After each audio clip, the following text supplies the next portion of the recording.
राम राम संगवारी हो, जय जोहार, जय छत्तीसगढ़। मैं हूं आप मन के चहती मुस्कान और मैं आप मन के बीच में एक बार फिर से मिले बार आवत हो आप मन के नजदीकी सिनेमा घर में 9 अगस्त के हमार फिल्म के नाम है आई लव यू टू जिला लेके आते आप मन के बीच मोहन सुंदरानी जी और साथ ही में ये फिल्म के निर्माता हवे लक्की सुंदरानी जी और सह निर्माता है अमित असरानी जी। जैसे आप मन हमारी ये film I love you part 1 ला अपन मया और दुलार दे रहे हो और इसलिए उम्मीद हमन करत हन कि आप मन आई लव यू 2 में भी अपन आशीर्वाद हमार मन ऊपर बनाए रखू।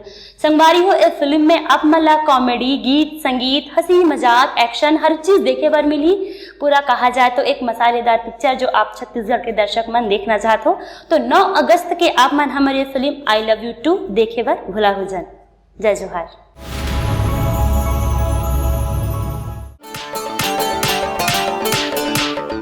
अरे मोर मया के बरसा मा ते भीजबे जरूर।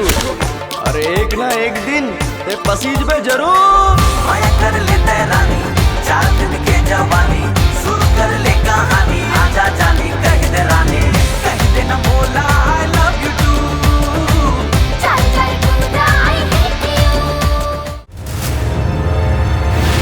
वो ठुरा सूरज और किरण आसमान पताल कहूं से भी खोज खिला और राज नहीं मिली ना तो मैं खून के नदियां बहा दूं। आई